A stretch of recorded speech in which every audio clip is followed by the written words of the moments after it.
Olá e bem-vindos! Hoje a gente vai investigar uma afirmação assim bem audaciosa que eu encontrei aqui nas nossas fontes, a de que a ferramenta mais poderosa que a gente tem para resolver os maiores problemas do mundo, sabe, desde pobreza até mudança climática, não é uma tecnologia nova. É o cérebro de uma criança de 3 anos. Parece até poesia, né?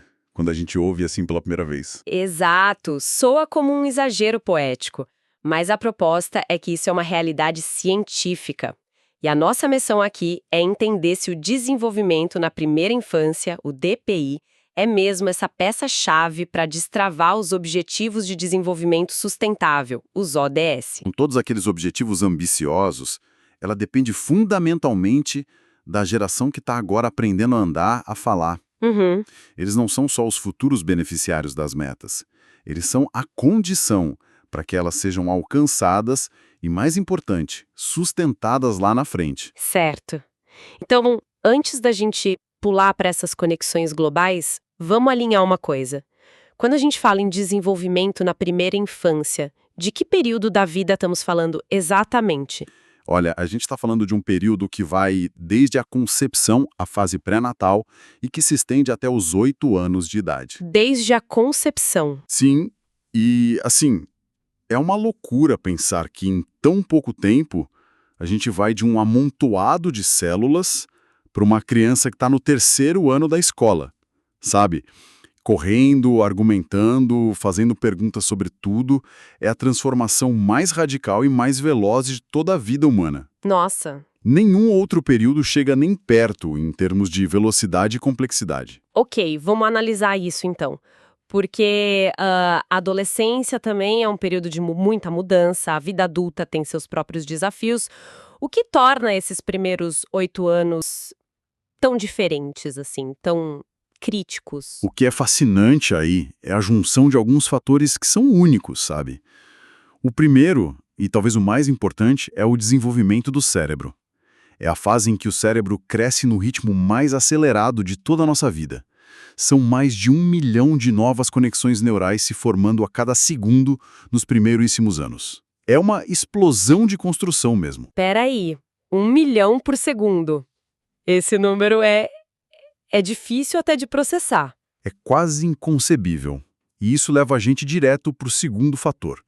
Por causa dessa velocidade toda, o cérebro fica incrivelmente sensível, sabe? Maleável às experiências e ao ambiente. Ah, entendi. Só que isso é uma faca de 2 gumes, né? Um ambiente rico, com estímulo, afeto, nutrição, ele literalmente constrói uma arquitetura cerebral mais forte. Por outro lado, um ambiente de estresse, de negligência, de violência, ele pode causar danos que duram para sempre nessa mesma arquitetura. Entendi. Então, não é só sobre aprender cores e formas, é sobre a construção física do órgão que vai definir todo o resto da vida da pessoa. Exatamente. E esse é o terceiro ponto. As fundações da saúde, da aprendizagem, do comportamento, tudo é lançado aí. Pensa na construção de um prédio. Se a fundação for instável, sabe, com material ruim, Uhum, você pode até tentar consertar as paredes e o teto depois, mas a estrutura toda vai estar sempre comprometida. claro. O mesmo vale para o desenvolvimento humano. E por fim, tudo isso acontece numa janela de oportunidade que não se repete. Perdeu essa fase, a gente perde a chance de construir essa base do jeito mais eficiente possível. E as consequências vão desde doenças crônicas até baixa produtividade e problemas sociais na vida adulta. E é aqui que a coisa fica realmente interessante. Uma das comparações mais impactantes que eu achei na pesquisa foi colocar a criança humana numa perspectiva biológica, sabe? Comparar com outras espécies. Isso muda tudo. Sim, essa perspectiva tira a gente da nossa bolha humana e mostra o qual peculiar a nossa espécie é. O filhote humano ele nasce incrivelmente imaturo, dependente. Totalmente. Um potro, por exemplo, ele consegue ficar de pé e correr horas depois de nascer. Um bebê humano leva 1 ano só para aprender a andar. O nosso cérebro e o nosso corpo passam por um período de maturação muito mais longo. E a razão para isso é a complexidade do que a gente está construindo. E os números que a pesquisa traz sobre isso são impressionantes.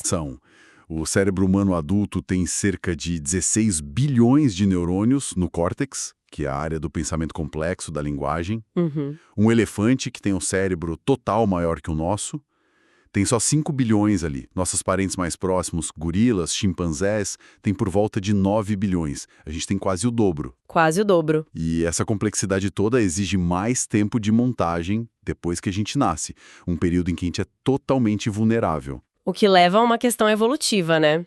Como que uma espécie sobrevive com filhotes tão frágeis por tanto tempo? A evolução nos deu uma ferramenta poderosíssima: o instinto de cuidado. A pesquisa aponta para algo que todo mundo sente. Nosso cérebro é programado para achar bebês fofos. Ah, sim. Olhos grandes, bochechas redondas, a cabeça meio desproporcional. Essas características disparam um circuito de cuidado e proteção nos adultos. É um mecanismo de sobrevivência brilhante. É verdade. E o mais curioso é que até crianças pequenas, de 3, 4 anos, já mostram esse comportamento de cuidado com bebês ainda mais novos. É algo muito profundo na gente. Isso é fascinante. Mas também soa um pouco determinístico. Quer dizer, esse instinto da fofura às vezes falha, não? O material de pesquisa fala sobre o que acontece quando o ambiente não responde a esses sinais. É aí que os problemas começam, imagino. Excelente ponto. O instinto é o chamado, mas a resposta depende da capacidade do cuidador. E essa capacidade não existe no vácuo, né? Ela é afetada pela saúde mental do cuidador, pelo nível de estresse, pelo apoio social que ele recebe, pela segurança financeira. Uhum. Se a gente conecta isso ao panorama geral, a conclusão é inevitável. É impossível apoiar o desenvolvimento de uma criança de forma isolada. Qualquer esforço para melhorar o DPI tem que, necessariamente, apoiar a capacidade dos adultos que estão ao redor. Então aquela frase, é preciso uma aldeia para educar uma criança, não é só um provérbio bonito. É uma descrição precisa da nossa necessidade biológica como espécie. A responsabilidade não pode e não deve ficar só nos pais. Ela se estende para os avós, para os vizinhos, para os professores, para os profissionais de saúde, para os planejadores urbanos. Para toda a comunidade. Para toda a comunidade. Eu vi um projeto comunitário onde aposentados liam para crianças numa creche pública uma vez por semana. O impacto foi duplo. Que legal. As crianças avançaram muito no desenvolvimento da linguagem e os idosos relataram uma melhora imensa no bem-estar deles, no senso de propósito. Isso é aldeia em ação no século XXI. Essa ideia da aldeia me faz pensar. Se a responsabilidade é de todos, isso deixa de ser um problema só da família e vira uma questão de política pública, né? De planejamento, de economia. É essa a ponte para os objetivos de desenvolvimento sustentável? Exatamente essa. Pela primeira vez na história, uma Agenda de Desenvolvimento Global, os ODS, colocou o DPI explicitamente no centro do debate, e não num canto isolado, mas como um fio condutor que passa por quase todos os 17 objetivos. Mas espera um pouco, vamos ser um pouco céticas por um momento. Conectar a creche da esquina com a agenda climática global parece um salto gigantesco. Como que a ciência prova que o cérebro de uma criança de 3 anos é uma ferramenta para combater a pobreza em 2050? A prova está na cadeia de consequências. Não é um salto, é uma escada com degraus bem definidos, sabe? Vamos pegar o ODS 1, erradicar a pobreza. Uma criança que cresce em pobreza extrema, com insegurança alimentar, num ambiente caótico, ela está muito mais exposta ao que a ciência chama de estresse tóxico. Eu já ia te perguntar sobre esse termo. Ele aparece bastante, mas o que ele significa na prática? Pensa no estresse tóxico como o alarme de incêndio do corpo que nunca desliga. Ok. Um pouco de estresse é normal, é o alarme tocando quando tem fumaça, o que prepara a gente para agir. Mas se o alarme soa o dia inteiro, todo dia, por causa de instabilidade, negligência, Emocional não conseguem se conectar direito. Enquanto isso, os circuitos do medo e da ansiedade ficam super desenvolvidos. Não é uma questão de mau comportamento, é a arquitetura do cérebro sendo fisicamente danificada. entendi. É como se o hardware estivesse sendo montado com defeito. Exatamente. E essa criança com o hardware danificado vai ter mais dificuldade na escola, o que prejudica o ODS 4 de educação de qualidade. Certo. Com menos escolaridade, vai ter menos chance de conseguir um bom emprego na vida adulta, perpetuando o ciclo da pobreza. Voltando para o ODS 1, com menos capacidade de resolver problemas complexos, de se adaptar. Essa pessoa e, por consequência, sua sociedade, estarão menos preparadas para lidar com desafios como as mudanças climáticas, o ODS 13, ou criar cidades sustentáveis, ODS 11. É uma reação em cadeia. Uma reação em cadeia que começa na primeira infância. Investir num ambiente seguro e estimulante para essa criança é a forma mais eficaz de quebrar essa corrente. Fica muito mais claro agora. Não é um salto. É um efeito dominó que leva décadas para se manifestar por completo.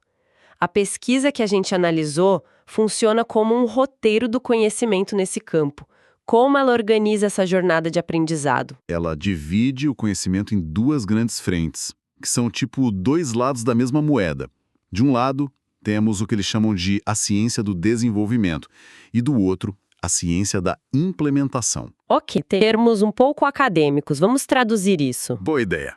Para simplificar, a ciência do desenvolvimento é o manual de instruções do cérebro da criança.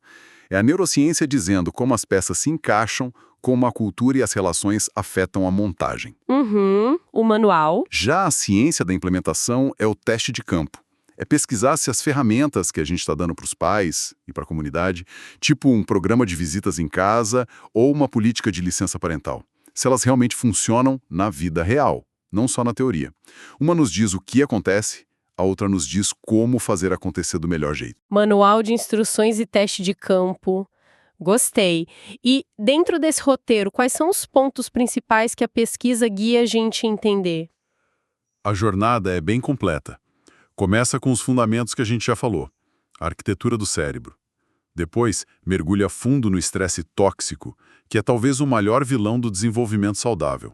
Mas, de forma otimista, logo em seguida já aborda a resiliência, ou seja, o que faz com que algumas crianças, mesmo com muita diversidade, consigam superar. Sim, isso é fundamental. E a resposta, em grande parte, é a presença de pelo menos um relacionamento estável e afetuoso com o adulto.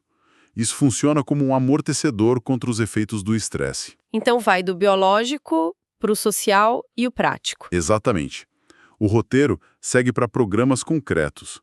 Analisa a importância crucial da saúde e da nutrição nos primeiros 1000 dias de vida. Da concepção aos 2 anos, né? Isso, um período onde a base para o crescimento físico e cerebral é consolidada. Explora o papel da educação pré-escolar de qualidade, das políticas de proteção infantil e, um ponto muito relevante hoje em dia, é como os programas da NPI precisam se adaptar para responder a crises humanitárias, como em zonas de conflito, ou para famílias de refugiados, que são situações de estresse extremo. Claro. E, por fim, o material termina olhando para o futuro, para a importância da inovação no campo. Como a gente pode usar a tecnologia e novas abordagens para escalar as soluções que a gente já sabe que funcionam. Resumindo tudo, então, a mensagem que fica é que olhar para o desenvolvimento na primeira infância não é só um ato de compaixão ou algo que é bom para as crianças, é, na verdade, a estratégia mais inteligente e fundamental que a gente tem para construir um futuro sustentável para o planeta. É a síntese perfeita. A conexão é direta e poderosa. O desenvolvimento da arquitetura cerebral de uma única criança, influenciado pelo seu ambiente, sua nutrição, seus relacionamentos, está diretamente ligado à saúde futura, à produtividade econômica e à capacidade de inovação de toda a sociedade. Cada cérebro bem desenvolvido não é só um indivíduo mais feliz e saudável.